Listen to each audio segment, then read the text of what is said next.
Odysseus and Penelope. Odysseus now calls forth the maids who have betrayed his household by associating with the suitors. He orders them to clean up the house and dispose of the dead. Telemachus then pays them by hanging them in the courtyard. Eurylochus runs to Penelope to announce the return of Odysseus and the defeat of the suitors. The faithful wife, the perfect mate for the wily Odysseus, suspects a trick from the gods and decides to test the stranger who claims to be her husband.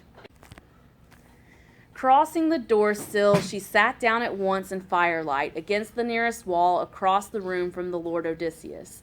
There, leaning against a pillar, sat the man, and never lifted up his eyes, but only waited for what his wife would say when she had seen him.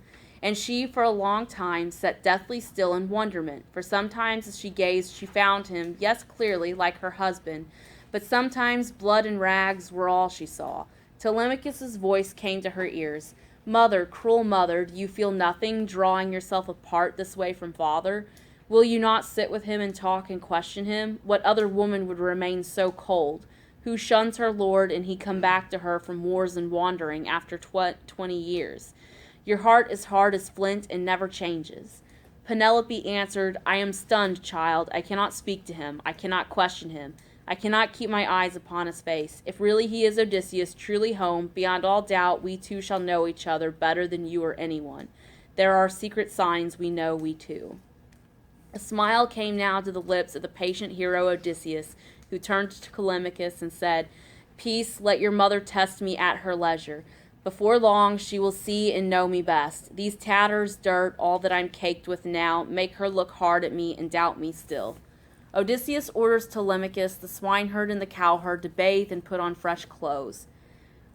Great-hearted Odysseus, home at last, was being bathed now by Eurynomi and rubbed with golden oil, and clothed again in a fresh tunic and a cloak. Athena lent him beauty, head to foot. She made him taller and massive too, with crisping hair and curls like petals of wild hyacinth, but all red gold. Think of gold infused on silver by a craftsman, whose fine art Hephaestus taught him, or Athena, one whose work moves to delight, just as she lavished beauty over Odysseus' head and shoulders. He sat then in the same chair by the pillar, facing his silent wife. So Athena, again, is sort of giving Odysseus her magic. She's making him appear more handsome than he is, so she's sort of beefing him up, if you will. He's not half god. Odysseus isn't. You're thinking Achilles. Odysseus is that. We'll get to that later. Strange woman, the immortals of Olympus made you hard, harder than any. Whose else in the world would keep aloof as you do from her husband if he returned to her from years of trouble? Pardon the interruption. Attention all. Strange woman, the immortals of Olympus made you hard, harder than any. Who else in the world would keep aloof as you do from her husband if he returned to her from years of trouble, cast on his own land in the 20th year? Nurse, make up a bed for me to sleep on. Her heart is iron in her breast. Penelope spoke to Odysseus now. She said, Strange man, if man you are, there is no pride on my part, nor scorn for you, not even wonder merely. I know so well how he appeared boarding that ship for Troy. But all the same, make up his bed for him, Eurylochus. Place it outside the bedchamber my lord built with his own hands. Pile the big bed with fleeces, rugs, and sheets of purest linen. With this she tried him to the breaking point, and he turned on her in a flash, raging. Woman, by heaven, you've stung me now. Who dared move my bed? No builder had the skill for that, unless a god came down to turn the trick. No mortal in his best days could budge it with a crowbar. There is our pact and pledge, our secret sign, built into that bed, my handiwork and no one else's.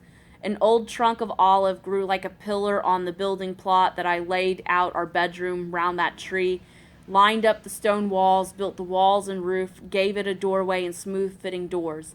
Then I lopped off the silvery leaves and branches, hewed and shaped the stump from the roots up into a bedpost.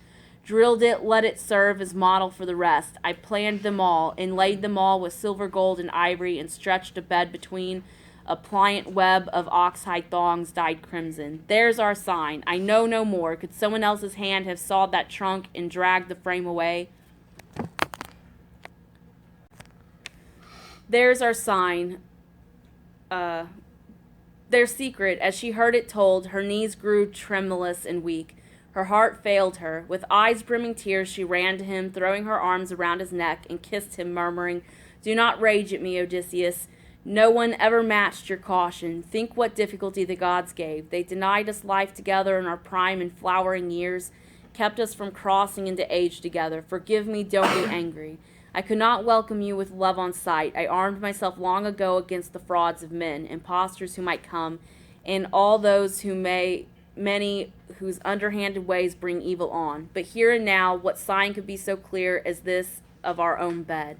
No other man has ever laid eyes on it, only my own slave Arcturus, that my father sent with me as a gift.